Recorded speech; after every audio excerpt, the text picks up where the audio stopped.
여러분 안녕하십니까. 이루어진다 라이브 김대홍입니다. 탄핵 정국의 후폭풍이 거셉니다. 여당인 국민의힘은 갈등을 봉합할 최우선 과제로 비대위 인선에 들어갔습니다. 야당은 정부 여당과 각을 세우며 내란 특검법과 김건희 여사 특검법 공세를 강화하고 있습니다. 이런 가운데 민생, 경제와 안보 등을 다룰 여야정 협의체가 진통 끝에 출범합니다. 오늘 이루어진다 라이브에서는 현직 여야 중진 국회의원 두 분을 모시고 대통령 탄핵 사태 정국과 협치 방안을 모색해 보겠습니다. 먼저 저희가 마련한 영상 보시고 토론 이어가겠습니다.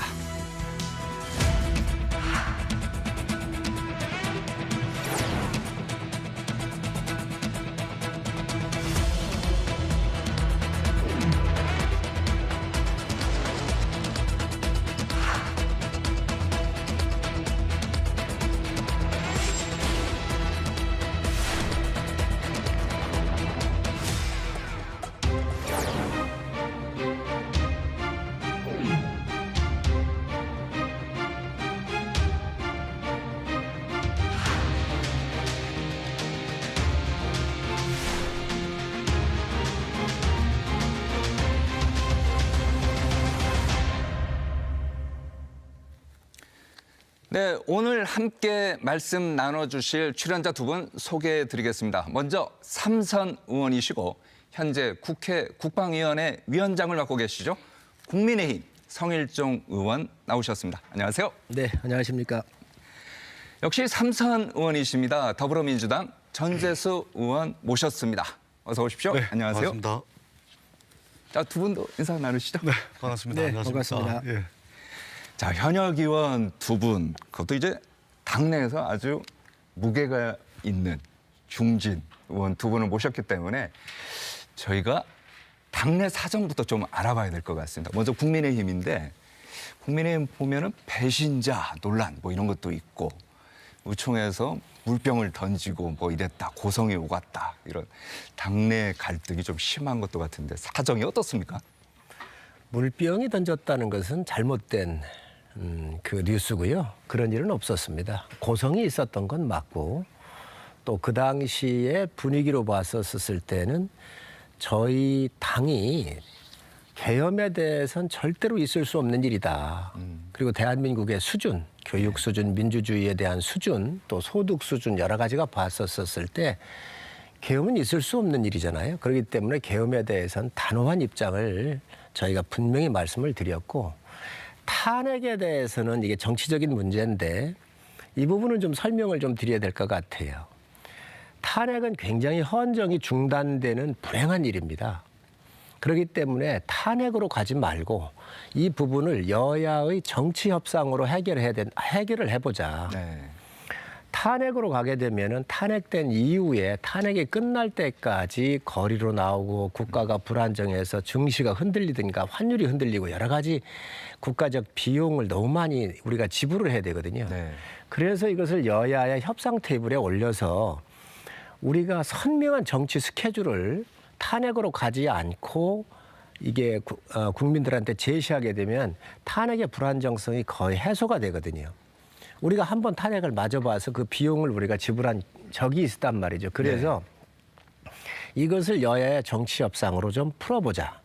그래서 국무총리도 민주당의 아주 원로급의 훌륭한 분을 우리가 모셔오고 또 국무위원도 여야가 합의를 해서 우리가 아주 중립 내각을 구성을 해가지고 국무총리, 국회의장, 여야 대표들, 원내대표 이렇게 해서 선명한 정치의 스케줄을 국민들한테 내드리면 모든 불안 요소가 해소할 수 있다. 그래서 탄핵은 가능하면 가지 말고 우리가 이걸 협상으로 가보자 해서 1차 탄핵을 반대했었죠.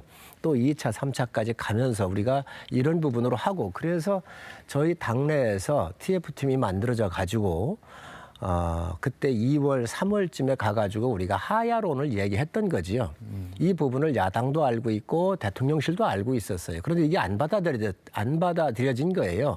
이러한 물밑에서의 그림과 이러한 추진이 있었죠. 이런 거에 대해서 우리가 당론으로 정했었고 그리고 정치 협상으로 가기 위한 거였는데 이게 이제 당내에서 그게 합의가 잘 안 됐었습니다.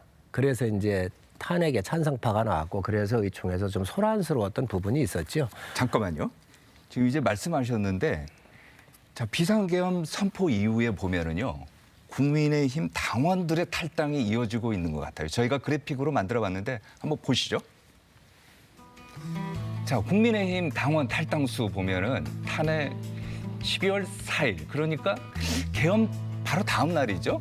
그 15일까지 해서 7,745명이 이제 탈당을 했고 일평균 탈당자 수를 보면은 약 6배 정도 된다고 해요. 지역별로도 한번 보여주시겠습니까?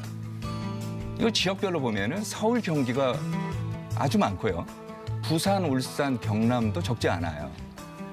자, 이렇게 되는데 성 의원께서는 어떻게 보십니까? 저 계속 탈당이 이어질 것 같습니까? 어떻습니까?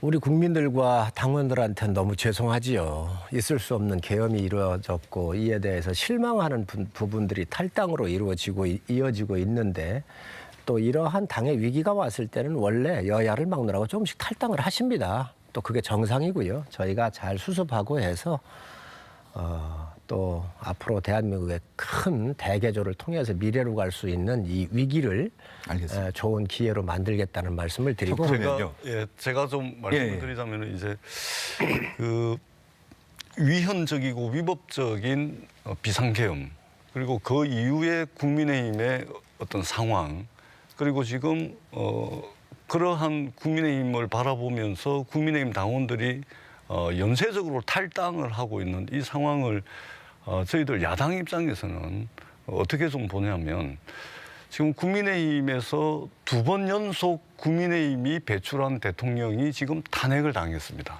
그렇지 않습니까? 국정농단이라는 것을 통해서 박근혜 대통령께서 탄핵을 당하셨고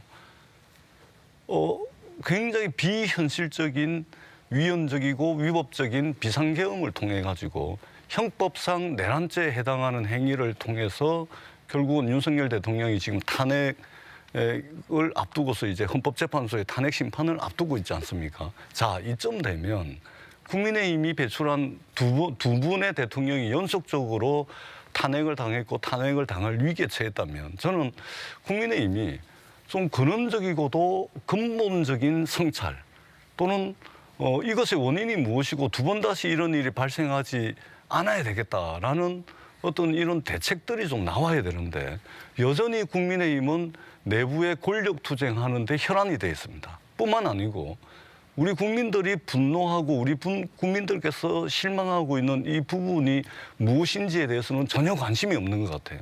그렇기 때문에 전혀 관심이 없다. 전혀 관심이 없습니다. 그러다 보니까 지금 한동훈 대표를 이제 친윤계가 축출을 하고 그다음에 지금 이제 비상대책위원장을 어떻게 할 거냐 이 과정을 보면 지금 친윤계에 계신 분들이 주로 비대위원장을 맡으려고 하는 거 아닙니까? 지금 당대표 권한대행도 검사 출신의 권성동 의원 친윤계거든요.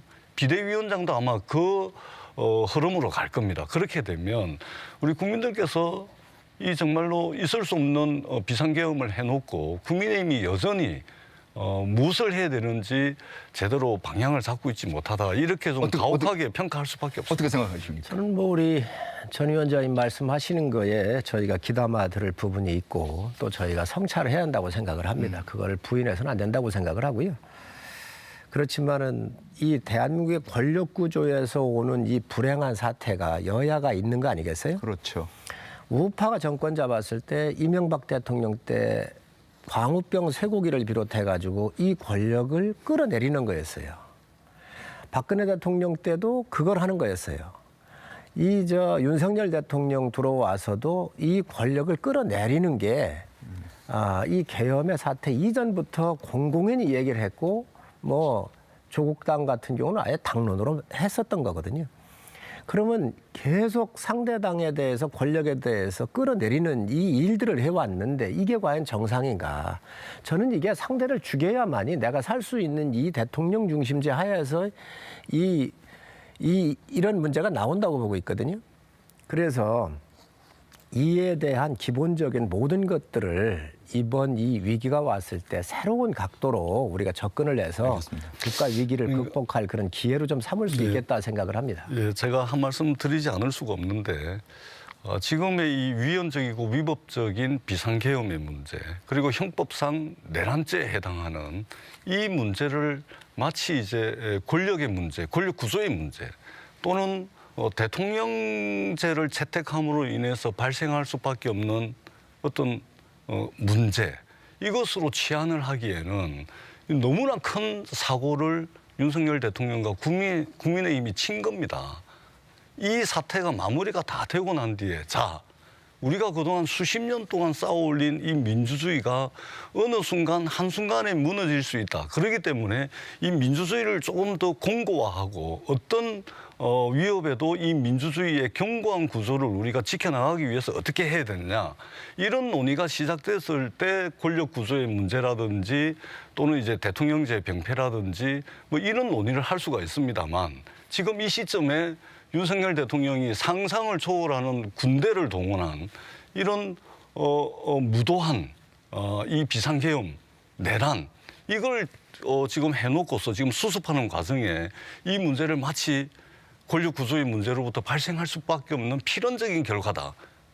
이렇게 지금 해버리면 우리 국민들께서 과연 어떻게 받아들이실지 굉장히 심각하다. 이런 생각을 지우지 않을 수가 없습니다. 이거는 근원적인 문제부터 가봐야 될 것 같아요. 무슨 이야기냐면 그러니까 우리 양당에 죄송한데요. 제가 죄송한데 우리가 이제 근원적이고 근본적인 문제로 들어가기 전에 이 지금 비상계엄을 통해 가지고 내란이 일어난 거 아닙니까? 그렇다면 이 부분에 대한 마무리부터 해야 됩니다. 지금 현재도 내란이 지속되고 있습니다. 왜냐하면 대통령께서 지금 입만 열면 거짓말이잖아요. 처음에는 군을 투입한 것이 야당에 대해서 경고하기 위해서 그랬다 그래놓고 계속해서 증거들이 차고 넘치는 상황들이 발생을 하니까 계속해서 말이 바뀌면서 지금은 수사에도 협조 안 하고 있죠. 헌법재판소의 탄핵 심리에도 협조를 안 하고 있습니다. 이런 상황에서 내란 상태가 지속이 되고 있는 것이고 내란 상태를 완벽하게 종식을 시키고 난 뒤에 우리가 근원적이고 근본적인 권력 구조의 문제라든지 헌법 개정의 문제라든지 이런 부분들로 논의를 좀 해나가는 것이 맞지 않겠나는 것이 저희의 생각인 것이죠. 사회적인 비용을 지금 지불하고 있는 거에 대해서는 뭐 무한 책임이 있는 것이고요. 내란 상태가 지속되고 있다라고는 표현은 좀 우리가 그 부분은 좀 정리할 필요가 있겠고 또 하나는 이 아까 우리 전 위원장님 그 얘기를 하셨는데 이 대통령 중심제 하에서 근원적일 수밖에 없습니다. 무슨 얘기냐면 대통령 후보를 뽑아야 될 거 아니겠어요. 정말 이런 대통령 후보를 뽑는데 민주적인 훈련이 잘 되어 있는 민주당 내에도 그렇고 우리 당내에도 그렇고 정말 민주적으로 선수도 높고 많은 경험을 가지고 서로 존중할 수 있는 인품 좋은 분들이 있으세요. 왜 없겠어요? 예를 든다면 민주당에 정세균 총리, 전 총리라든지 김부겸 총리라든지 여러 가지 훌륭한 분들도 많이 계셨단 말이죠. 저희 당내에도 꽤 있습니다. 이런 분들이 대통령이 나오질 못하는 거예요. 그러니까 우리 당도 그 당시에 탄압받고 했었던 윤석열 총장을 무조건 이겨야 되니까 영입해온 거 아니겠어요? 민주당도 얼마나 많은 여러 가지 혐의에 대해서 의혹이 많았던 후보가 나와서 대통령 후보가 된 거 아니겠어요? 이게 대통령 제도에서 이겨야 되기 때문에 주목도가 높은 사람 중심으로 뽑다가 보니 이런 문제가 지금 나와가지고 국가적인 혼란이 온다. 그러니 근원적으로 대통령 중심제를 우리가 다시 볼 수밖에 없는 거죠. 그러니까 다 좋습니다. 제가 마지막으로 한 말씀만 더 드리자면 우리 성일종 의원님께서 이제 정치 협상을 말씀을 하시는데 전적으로 동의를 합니다. 일단은 제가 내란 상태가 지금 현재도 지속되고 있다. 현재 진행형이다라고 말씀을 드릴 수밖에 없는 것은 윤석열 대통령이 끝까지 싸우겠다라고 이야기를 하고 있습니다. 그것이 수사기관에 의한 수사든 헌법재판소에 의한 탄핵 심리든 간에 끝까지 싸우겠다라고 지금도 말씀을 하고 있기 때문에 이 내란 상태는 종식된 것이 아니고 계속되고 있다라는 말씀을 드리지 않을 수가 없는 것이고 또 한 측면에서는 국민의힘에서 지금 이 비상계엄에 대해서 어떠한 석고대죄라든지 국민들에게 반성이라든지 이런 것들을 하고 있지 않습니다. 여전히 말하자면 지금 현재도 우리가 여당이고 그다음에 이 윤석열 대통령의 탄핵에 대해서 당론으로 반대 당론을 정했던 거 아닙니까? 지금 현재도 헌법재판관 3명 임명의 문제라든지 여전히 윤석열 대통령을 두둔하고 있는 것입니다. 대통령은 헌법의 수호자 아닙니까? 국가 이익의 옹호자 아닙니까? 공익의 대변자로서 대통령이 돼야 되는데 헌법 질서를 교란시켰죠. 국가 이익을 심대하게 침해했죠. 공익에 반하는 행동을 했지 않습니까? 그렇다면 시급하게 내란을 종식시키고 그러고 난 뒤에 우리 성일종 의원님께서 말씀하시는 여야 사이의 어떤 정치 협상을 통해 가지고 어떻게 하면 두 번 다시 이런 일들이 생기지 않을 것인가에 대한 그런 이제 모색이 필요한 것이죠. 알겠습니다. 자, 그러면 잠깐만요. 지금 이거 시작하자마자 이렇게 두 분께서 치열하게 얘기를 해버리면은 한 시간 어떻게 이제 진행될지 저도 좀 난감합니다만. 자, 당내 얘기를 좀 해보겠습니다. 보면은요, 민주당이 지금 말씀하신 것처럼 여러 가지 뭐 공세를 취하고 있긴 합니다만은 저희들이 봤을 때는 민주당 내에서도 이번 계엄 사태 이후에 이재명 대표의 리더십이 더 강해진 것 같아요.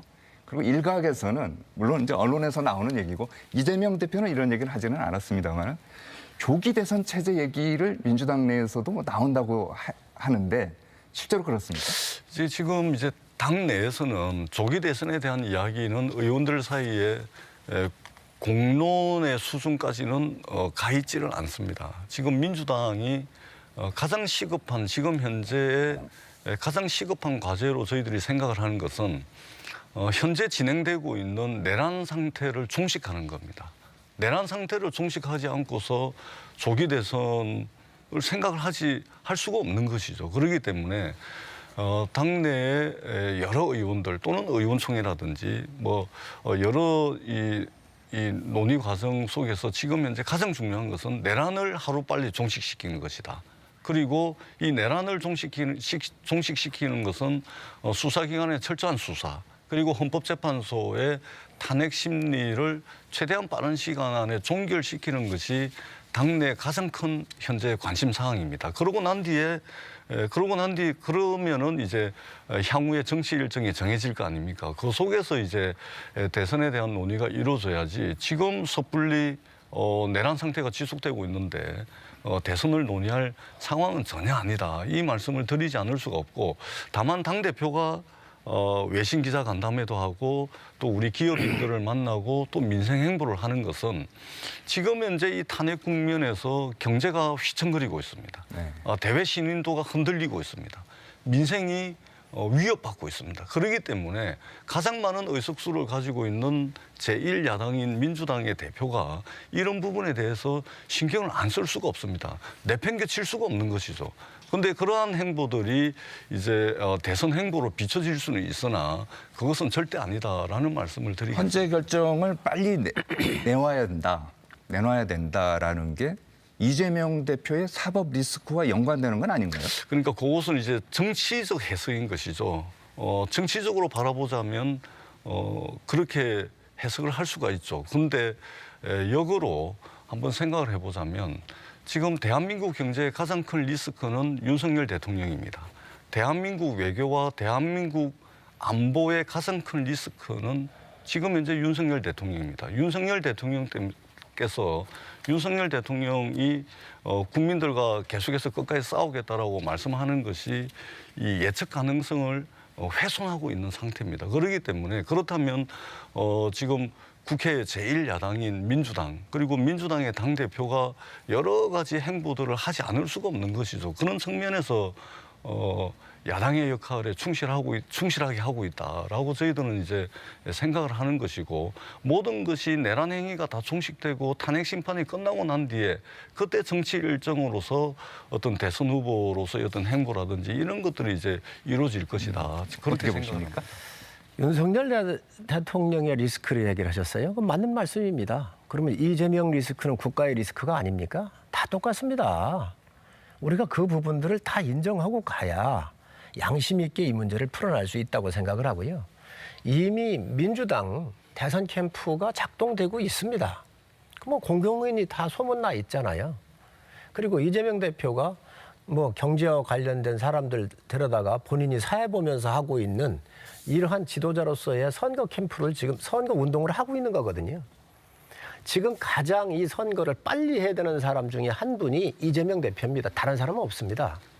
오히려 이재명 대표가 이거를 서두르지 않고 탄핵이 됐으니 대통령 지금 직무가 정지가 돼 있으니까 법상으로 커버할 수 있는 부분 커버해라라고 얘기를 한다고 한다면 오히려 더 위상이 강화될 거예요.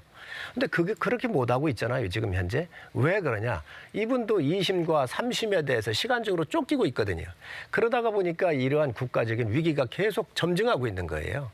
이 부분은 어떻게 할 거냐? 저는 이재명 대표에 대해서도 국가 위기를 여기까지 오는데 굉장한 부분이 있음을 여야가 다 인정할 수밖에 없습니다.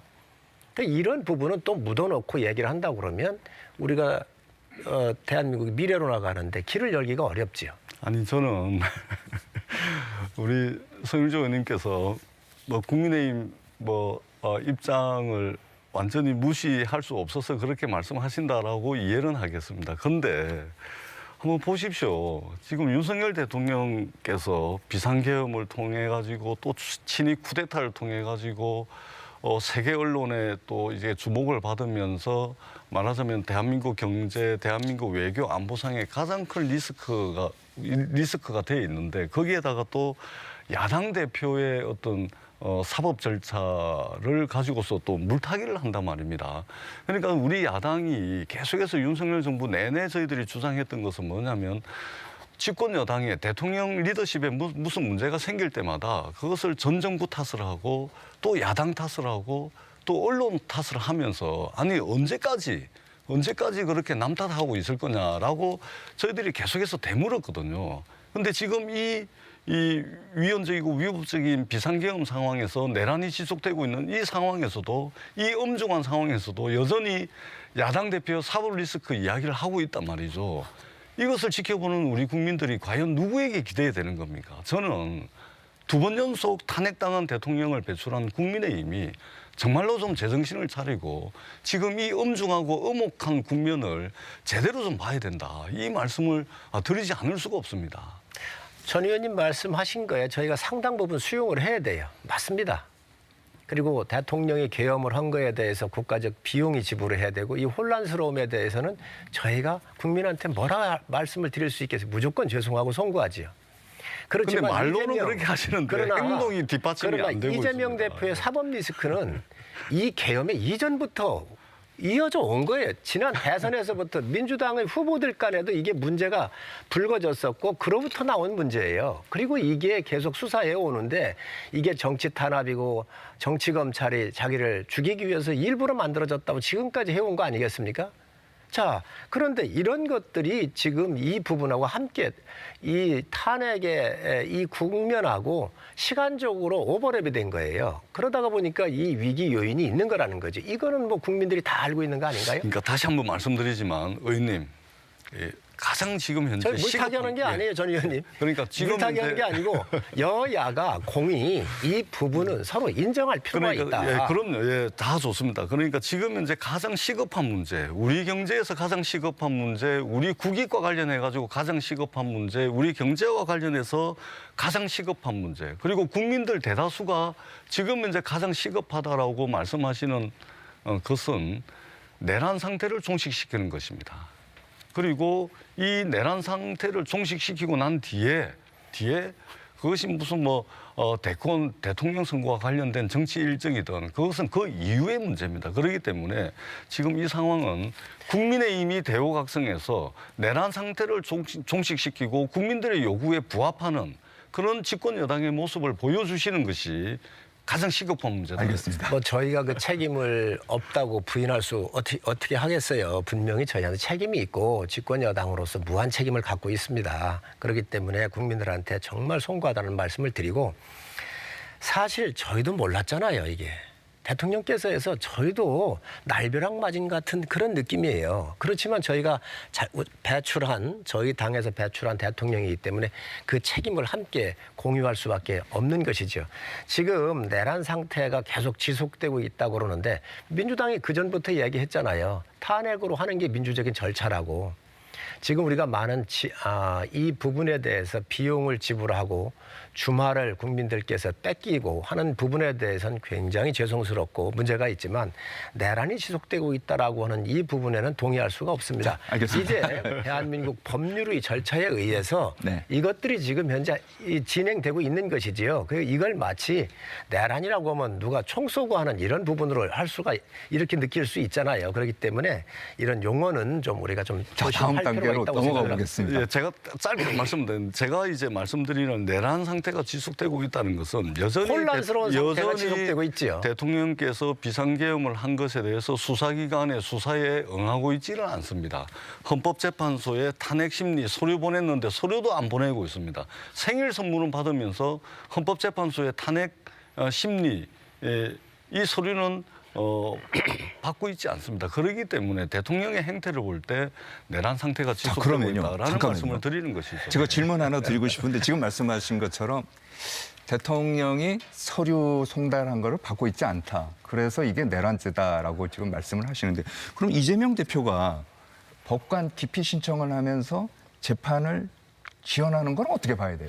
그러니까 자꾸만 지금 현재 위헌적이고 위법적인 계엄을 발동을 하고 그리고 이 계엄 발동이 형법상 내란죄다, 내란죄에 해당한다라고 대부분의 이제 법률가들이 이야기를 하고 있고 지금 우리 경제와 외교 안보와 군사상 등 민생 경제의 가장 큰 리스크가 이러한 비상계엄이라는 행위를 한 대통령이 최대 리스크라고 이야기를 하는데 여기에 맞춰가지고 이 문제를 먼저 해결을 해야 되는데 여기에 다음 대선을 결부를 시켜가지고 정치적 이해관계에 의해서 이재명 대표의 그러면은 그 재판 지연 전략은 어떻게 되냐 이렇게 말씀을 하시면 격을 달리하는 위상을 달리하는 그런 이제 물타기라고밖에 볼 수가 없는 것이죠. 알겠습니다. 이재명 대표의 사법 리스크는 사법부에 맡기면 되는 것입니다. 그것은 그것대로 가는 것이고 당면에서 가장 시급한 것은 가장 큰 리스크, 위험 요인이 돼 있는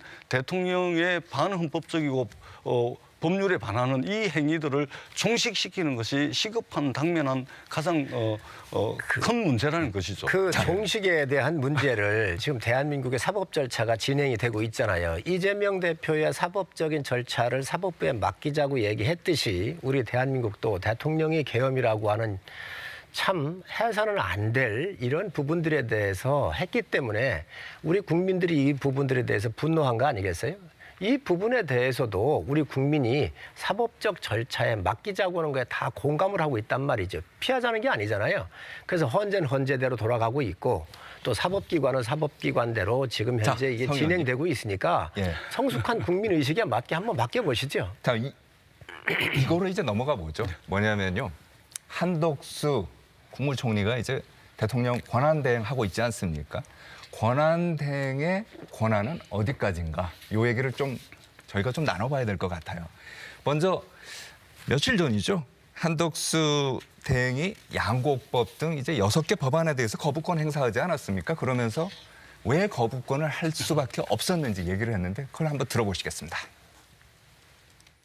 어느 때보다 정부와 여야 간 협치가 절실한 상황에서 국회 6개 법안에 대한 제의를 요구하게 되어 마음이 매우 무겁습니다. 그러나 정부는 헌법 정신과 국가의 미래를 최우선으로 하는 책임 있는 결정을 하지 않을 수 없습니다. 자, 저희들이 이제 궁금한 게요. 저거는 이제 어쨌든 간에 이제 결정을 했어요. 결정을 했는데 지금 현재 국회에서 통과돼 갖고 계류 중인 2개 법안이 있지 않습니까? 특검법이요. 내란 특검법하고 김건희 여사 특검법이 2개 있는데 이 2개는 1월 1일, 내년 1월 1일이 회부를 해주는 국회에다가 뭐 거부권을 통보를 해줄 건지 재심의를 요구를 할 건지 결정이 되는데 먼저 어떻게 될 것 같습니까?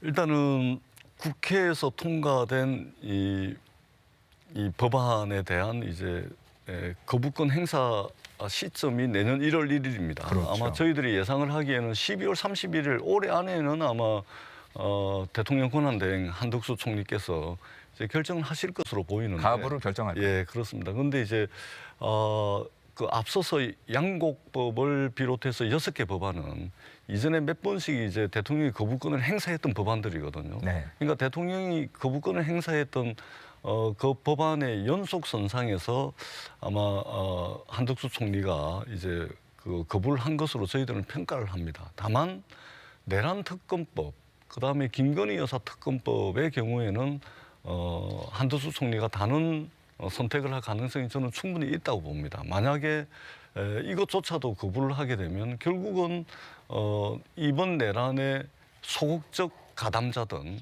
또는 적극적 동조자든 여하를 떠나서 이 내란 특검법과 김건희 여사 특검법을 거부를 하게 될 경우에는 결국은 한덕수 총리도 이 내란에 동조하는 사람으로 될 수밖에 없습니다. 그러한 정치적 부담을 안고서 과연 한덕수 총리가 이 부분에 대한 거부권을 행사할 것인가? 저는 그렇지 않을 거라고 봅니다. 그리고 권력의 정통성이라는 측면에서 보자면 한덕수 대통령 권한대행께서는 국민들 투표를 통해서 선출된 사람이 아닙니다. 그렇기 때문에 대통령 권한대행의 소극적 권한 행사 또는 적극적 권한 행사 이 두 부분으로 나눌 수 있다면 적극적 권한 행사를 하기는 사실상 어렵습니다. 그렇다면 내란 특검이라든지 김건희 여사 특검법에 대해서는 국민들의 요구가 많은 것이고 더더구나 이 비상계엄을 통해 가지고 국민들이 불안해하고 있는 부분들, 국민들이 바라고 있는 부분들이 있기 때문에 그러한 부분들을 반영하는 선에서 저는 이 부분 거부권 행사할 수 없을 것이다 이렇게 생각을 합니다. 그런데요, 지금 탄핵 얘기, 대통령 권한 대행에 대한 이제 탄핵 얘기도 이제 말씀을 하신 건데 탄핵을 하려면요 민주당 입장에서 굉장히 부담이 될 것 같아요. 왜냐하면 일단 의원 정적수, 탄핵을 하려면 의원 정적수라는 게 있지 않습니까? 권한 대행을 대통령으로 볼 것이냐, 아니면 총리로 볼 것이냐. 대통령으로 보게 되면은 200석이 필요하죠. 200표가 필요하고 총리면은 150표면 되는데 이것도 이제 논란이 있을 것 같기도 한데요. 어떻게 보십니까? 여러 학설들이 있지만 기본적으로 대행은 대행이잖아요. 대행이잖아요. 총리기 때문에 대통령께서 탄핵을 맞아서 대행하고 있는 거거든요. 네. 대통령이 아니잖아요. 그러니까 지금 민주당이 모든 것을 탄핵으로 한다고 그러지 않습니까? 지금 민주당이 28건을 했어요. 수사한 검사대에서부터 감사원장까지 다 탄핵을 했어요. 28건. 이게 대한민국 허물기를 한 거예요. 저는 이거부터 민주당이 반성을 해야 한다고 생각을 하고요. 한덕수 총리가 이걸 거부를 했습니다. 양곡관리법 하나 예를 들면 양곡관리법에서 잉여가 되는 쌀에 대해서 100톤이 필요한데 150톤 있다면 50톤을 무조건 의무적으로 하겠다 그러잖아요. 그럼 쌀만 할 겁니까? 수산물은 어떻게 할 거고 축산물은 어떻게 할 겁니까? 그러면 벼농사가 비교적 쉽잖아요. 그럼 많은 분들이 벼농사로 이전해가지고 이 쌀 생산량이 많아지면 어떡할 거예요? 태국에서도 2012년, 13년 이 법을 했다가 2년 만에 폐지한 법이에요. 이런 법, 그다음에 지금 현재 국회 증언법을 또 내놨는데 기업인들이 출장도 못 가게 되어 있어요. 영업 기밀을 비롯해서 모든 법들을 국회에 와서 다 요청하면 그걸 질문하면 답을 안 하면 처벌하게 돼 있어요. 있을 수 없는 이런 법들을 만들어가지고 아예 대통령이 이 법에 대해서 아예 거부를 예상하고 거부 요청해달라고 한 법들이 이 법들입니다. 이것을 한덕수 총리가 거부를 한 것이 당연한 거라고 생각을 해요. 역지사지로 민주당이 정권을 잡았으면 우리 당이 이걸 낸다고 한다면 할 수 있겠습니까? 민주당에서 양곡법, 당시에 정책의장했던 박완주 의원이 이 법을 냈던 것들을 민주당이 그 당시에 통과를 안 시킨 거란 말이지요. 이런 법들을 이게 다 정치공세법이에요. 정쟁법이란 말이죠. 이거를 해놓고 지금 이야기를 하고 있다. 그러니까 이제는 와가지고 한덕수 총리를 탄핵을 하겠다? 아니 그러면 한덕수 총리 탄핵을 하면 이 나라를 어떻게 하자는 거예요. 그리고 이런 법들을 너무 민주당이 잘 알고 있어요. 이제는 국면이 바뀌었다는 거지요. 이제 책임 있는 거대 야당으로서 이런 법부터 저는 취소를 하는 게 맞다. 그래야 국정안정협의체가 가동이 되든 민주당이 책임을 다하든 할 거 아니에요. 옛날에는 윤석열 대통령을 끌어내리기 위해서 하는 이런 여러 가지 일이었지만 저는 이 부분들을 정확하게 해야 한다고 생각을 하고 또 여기에 지금 여러 법들이 있습니다. 이런 법들도 새로 낸다고 할 때 여야가 합의를 하든 헌법에 부합하는 대한민국 법 체계에 부합하는 이런 협의를 해서 내는 건 몰라도 지금 이런 탄핵 국면에서 더더욱 정쟁의 요소로 가서는 저는 불가능하다고 생각을 합니다. 자, 일단은 지금 대통령 권한대행을 맡고 있는 한덕수 총리 탄핵을 하는 데 있어서 그 의결 정족수가 200석이냐 또 150석이냐에 대한 논란이 있습니다. 그런데 우리 성일종 의원님께서 조금 전에 말씀을 하셨듯이 대통령 권한대행은 그야말로 대행이죠, 대행. 그리고 이분은 국민들로부터 선출된, 국민들 투표를 통해서 직접 선출된 대통령이 아니고 대통령의 사고로 인해서 대통령의 권한을 대행하고 있는 겁니다. 본질적으로는 총리인 것이죠. 그렇기 때문에 국회에서 만약에 한덕수 총리 대통령 권한대행을 탄핵을 한다 손 치면 200석이 아니라 과반 150석으로 충분히 탄핵할 수 있다는 것이 다수 헌법학자라든지 법률가들의 판단인 것 같습니다. 그리고 권력의 정통성이라는 측면에서도 그리고 본질적으로 권한대행은 대행이지 대통령이 아니기 때문에 150석으로 탄핵이 가능하다라는 말씀을 드리고요. 우리 성일종 의원님께서 이제 많은 말씀을 하셨는데 우리 민주당 또 야당이 새겨들어야 될 이야기가 있다고 저는 생각합니다. 그러니까 뭉뚱그려가지고 민주당이 탄핵을 28건을 남발을 했다. 제가 알고 있기로는 24건인데 24건이든 28건이든 탄핵을 남발한 측면이 있다. 분명히 민주당이 새겨들어야 될 부분이 있다고 생각을 합니다. 그런데 그것을 끈끈이 28건을 끈끈이 전부 다 보면 그 내용을 자세하게 보면 그냥 뭉뚱그려서 28번의 탄핵 발의 이러면은 탄핵을 엄청 남발한 것처럼 보이는데 그것을 끈끈이 보게 되면은 야당으로서 좀 과한 측면이 있다 손치더라도 탄핵 발의를 할 수밖에 없는 그런 상황도 분명히 있다. 내용적으로 보면은 그럴 여지도 있다라는 말씀을 드리고 그 부분은 야당이 분명히 새겨들어야 된다고 생각을 합니다. 한덕수 총리가 지금 권한대행을 하고 있는데 국가의 대행이 여러 가지 행정과 국가를 보위하기 위해서 하는 이 자리는 굉장히 중요한 겁니다.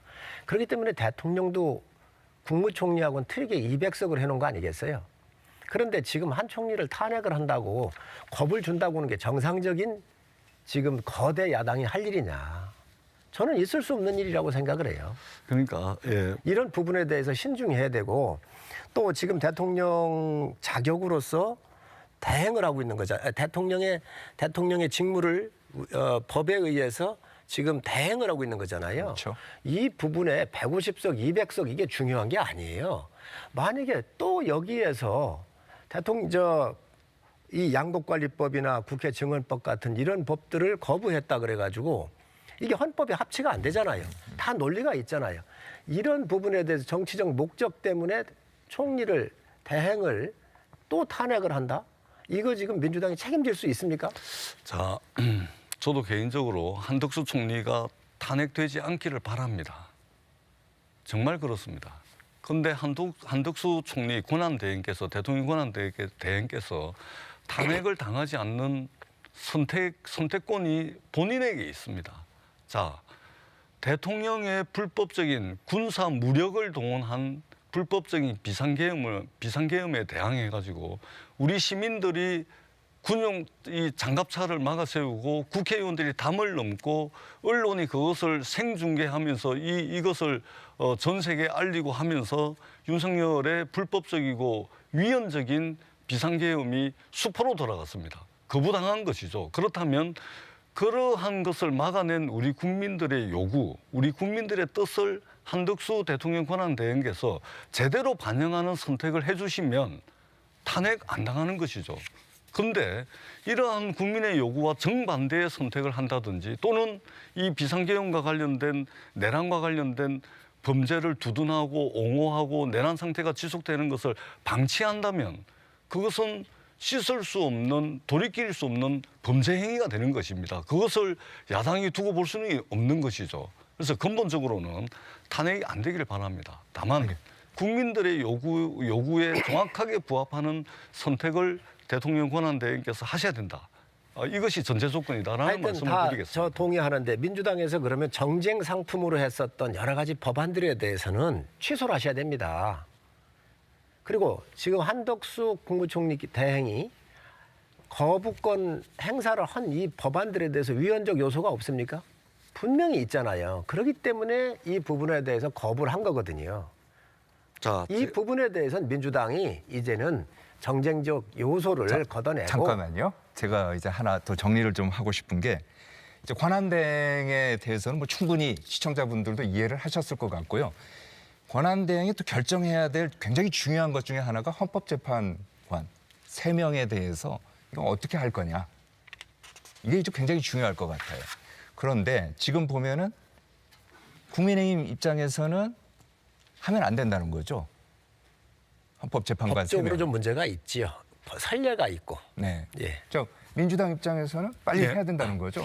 그러니까 헌법재판소의 헌법재판관을 9분으로 구성하되 대통령께서 3분의 헌법재판관을, 대법원장께서 3분의 헌법재판관을, 국회에서 헌법재판관 3분을 추천을 해서 그 구성을 9분으로 한다라고 하는 헌법재판소 구성에 관한 입법 취지가 뭐냐면 국민들의 다양한 목소리를 헌법재판관으로 구성을 해가지고 헌법재판소가 전국적으로는 국민들의 다양한 목소리를 반영하는 헌법재판이 이루어질 수 있도록 하자는 것이 이 법의 취지입니다. 자, 잠깐만요. 그렇다면 법의 취지는 충분히 이해를 예. 하겠는데 그렇다면 대통령께서 추천하는 헌법재판관을 임명하고 안 하고의 문제는 국무총리께서 적극적인 권한 행사를 해도 된다고 생각을 합니다. 네. 그런데 대법원장과 국회가 추천하는 것은 원래 대통령이 고리되거나 사고에 있지 않다 하더라도 대통령의 이 헌법재판관을 임명하는 것은 말하자면 형식적인 그냥 임명 절차와 그냥 과정인 거예요.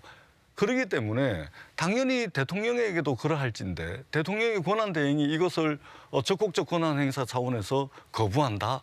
이것은 있을 수가 없는 것입니다. 어떻게 보십니까? 이 부분은 한 3가지 정도를 우리가 좀 정리를 할 필요가 있을 네. 것 같아요. 국가 기능을 정상화해야 된다는 것. 이 국가 기관을 다 무력화시킨 게 민주당이에요. 탄핵을 남발했고 국가 기관을 헌법재판소의 기능도 6명으로 무력화시킨 게 민주당이란 말이죠. 그래서 저는 이 국가 기관을 정상화해야 된다고 하는 거예요. 대전제에는 누가 이걸 반대를 하겠어요. 그런데 민주당이 이준숙 방통위원장을 비롯해가지고 심의를 못하게 하려고 6명으로 만들어 놓은 거잖아요. 이 기능을 무력화시킨 거, 대한민국 이 국가 전체를 아주 그냥 다 허물었었던 이 책임에 대해서 민주당은 한 번이라도 사과라도 한 번 했나요? 저는 이거부터 선행돼야 한다고 생각을 해요. 왜 6명으로 가자고 고집을 했는지. 그래서 이준숙 방통위원장이 탄핵이 되니까 6명으로 가능한지 안 한지 가처분을 내가지고 거기에 대해서 가능하다라고 판결이 나온 거예요. 이 부분 어떻게 얘기할 거냐.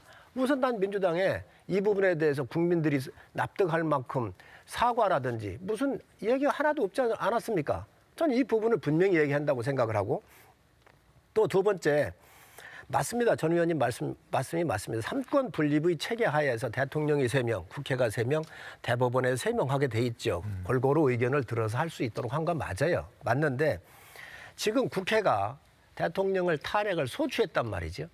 국민들께서 쉽게 이해하실 수 있도록 고발한 거예요. 지금 고발한 사람이 재판관을 또 임명하겠다는 거잖아요. 소추를 안 한 상태에서는 재판관 임명하는 게 맞을 거예요. 이거는 안 해놓고 이제 소추를 해서 고발을 해놓고 우리 쪽으로 해서 임명을 또 재판관을 보내겠다. 그런데 국회가 3명을 하게 돼 있습니다. 3명을 하게 되어 있는데 민주당이 3명 중에서 2명을 하겠다는 거예요.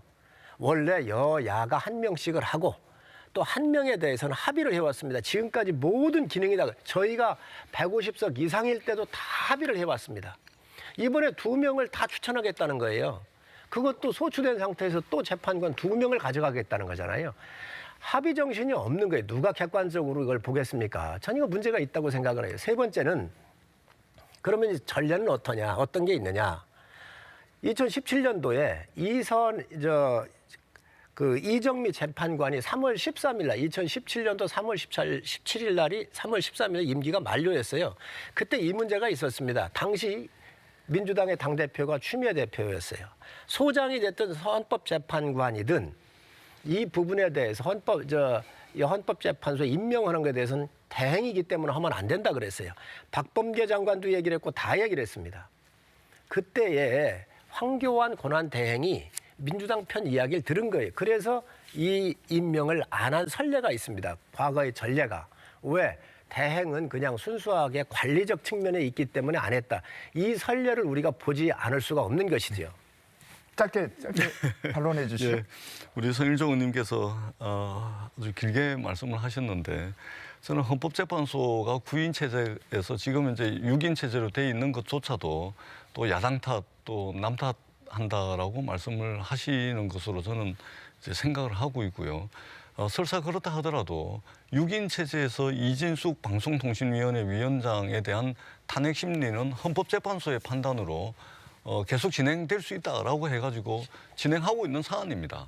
근데 대통령 탄핵 심판 때문에 내년 1월로 이제 미뤄진 것이고, 그렇기 때문에 마치 국가기관의 근간을 민주당이 허물어 버렸다.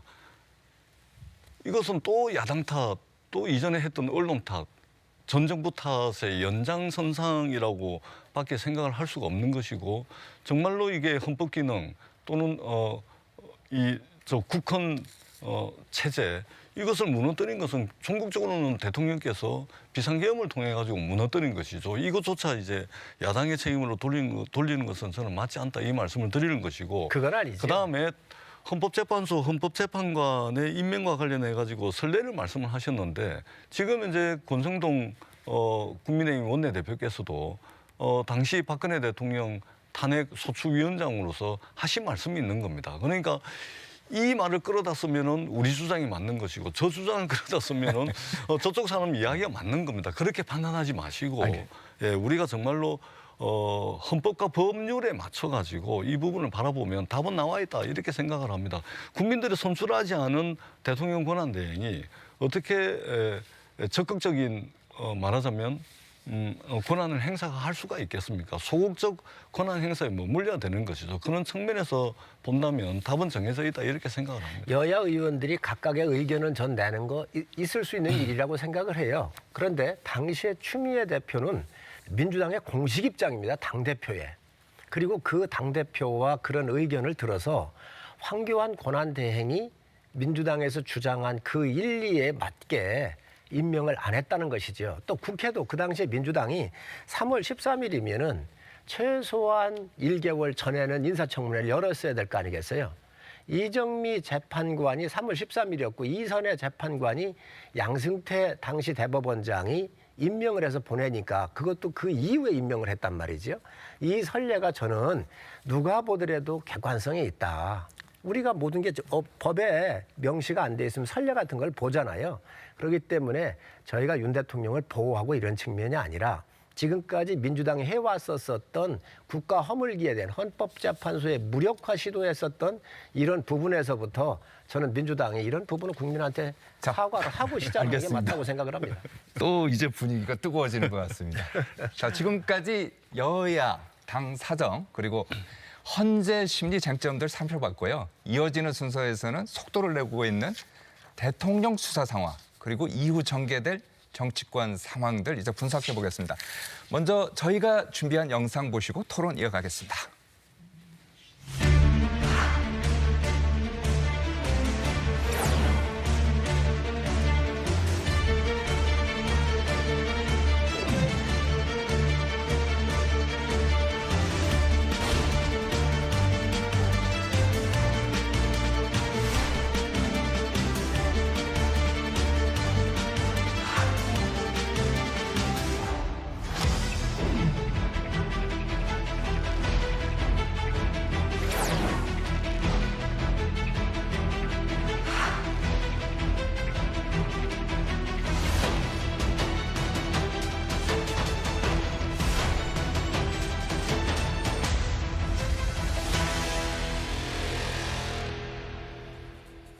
네, 영상으로 보신 것처럼 그동안 검찰과 경찰, 공수처의 수사의 주도권을 잡기 위한 싸움 치열했는데요. 검찰이 윤 대통령 사건을 공수처로 이첩하면서 내란 수사가 이제 변곡점을 맞게 됐습니다. 자, 지금부터는 윤 대통령의 수사 관련해서 몇 가지 살펴보겠습니다. 자, 공수처. 그동안 이제 역량을 발휘를 못했는데 공수처가 이제 수사를 맡게 되면은 좀 어떻게 잘할 것 같습니까? 어떻습니까? 이제. 이것도 우리 전 위원장님 말씀을 드리면 또 전 정부 탓하냐 이렇게 또 비난을 하시겠지만 문재인 정부에서 공수처를 급조하지 않았습니까? 그러다가 보니까 지금 수사검사가요 25명이에요. 수사관이 40여 명밖에 안 돼요. 여기에 관련된 사람이 얼마나 많습니까? 국무총리도 조사를 받았어요. 국무위원들 다 받을 거예요. 그러면 이게 100여 명이 넘을 거라고 전 봐요. 한 사람이 한 명씩을 수사한다 하더라도 얼마나 많은 시간이 걸리겠습니까? 이러한 모든 문제를 지금 현재 누가 자초했느냐. 전 정부에서 긴급하게 만들었기 때문에 검수완박을 하다가 생긴 문제의 후유증을 지금 우리가 겪고 있는 거예요. 저는 이런 부분들을 되돌려 봐야 한다고 생각을 하고 공수처법 24조에 의해서 중복되는 수사는 조정하게 돼 있잖아요. 그래서 검찰에서 넘겼고 네. 또 기소권은 공수처에 있지는 않습니다. 검찰한테 있습니다. 그렇기 때문에 수사를 해서 기소에 대해서 해달라고 요청을 하면 검찰이 보겠지요. 네. 그래서 다행히 이런 부분들은 조정이 된 것 같은데 어쨌든 저는 공수처가 이 사건에 대해서 제대로 수사를 할 수 있을까 의문을 갖고 있습니다. 수사 어떻게 될 것 같습니까? 잘 돼야죠. 예. 철저하게 수사가 돼야 되겠죠. 그럼에도 불구하고 공수처의 어떤 우리 성일주 의원님께서 말씀하셨던 수사검사 또 수사관의 부족한 문제 이런 부분들은 좀 걱정이 되긴 합니다. 근데 조금 좀 걱정이 덜어지는 측면도 있습니다. 왜 그러냐면 지금 검찰에서 방대하게 김용현 전 국방부 장관 구속을 필두로 해가지고 수사를 쭉 진행해왔던 것을 이 수사 기록을 공수처에 넘기거든요. 그러면 공수처의 수사 부담이 상당히 줄겠죠. 뿐만 아니고 지금 현재 공수처를 중심으로 해서 경찰청의 국가수사본부 수사를 하고 있습니다. 국방부 국방조사본부 수사를 하고 있습니다. 네. 그렇기 때문에 공수처의 인력만 가지고는 부족하겠지만 경찰청의 국가수사본부, 국방부의 조사본부 또 검찰이 수사했던 것을 사건 이첩을 받게 되면 방대한 조사에 대한 조사가 진행됐던 부분들에 대한 자료가 확보가 가능합니다. 그렇기 때문에 저는 공수처가 좀 걱정이 되긴 합니다만 국민들의 열망을 제대로 반영을 해가지고 수사를 지금도 밤낮 없이 수사를 하고 있다라고 듣고 있는데 잘 돼야 되고 잘 될 거다라는 확신을 가지고 있습니다. 정치권에서 보면요. 그동안 이제 굉장히 힘겨루기가 이제 치열했는데 그나마 굉장히 좋은 소식이 하나 들렸던 게 바로 이재명 대표하고 권성동 원내대표가 회동을 했어요. 그리고 그 자리에서 이재명 대표가 여야정 협의체 이거 좀 참여해 주십시오. 물론 그 전에 이제 우원식 국회의장이 또 얘기를 했습니다만은 여기에 대해서 권성동 대표가 어제였나요? 그제였나요? 뭐 참여하겠다 이렇게 얘기를 했는데 저희는 이거를 굉장히 의미 있게 보는 게 일종의 정치 복원의 신호탄이 될 수 있지 않을까 좀 긍정적으로 보는데 어떻게 보십니까? 그렇게 됐으면 좋겠습니다. 정치가 복원됐으면 좋겠다라는 그런 열망을 가지고 있습니다. 사실 윤석열 정부 2년 6개월 동안 정치가 실종이 됐죠. 오로지 국정 운영의 에너지, 국정 운영의 동력을 검찰 권력에 기대해 왔습니다. 그래서 정치적 반대자, 이 정치적 반대자에 대해서 검찰의 어떤 수사 권한, 검찰력을 가지고서 제압을 해가지고 야당과 대화하지 않고 이런 정치가 실종되면서 결국은 김건희 여사 문제 때문에 정권이 위기를 맞았죠.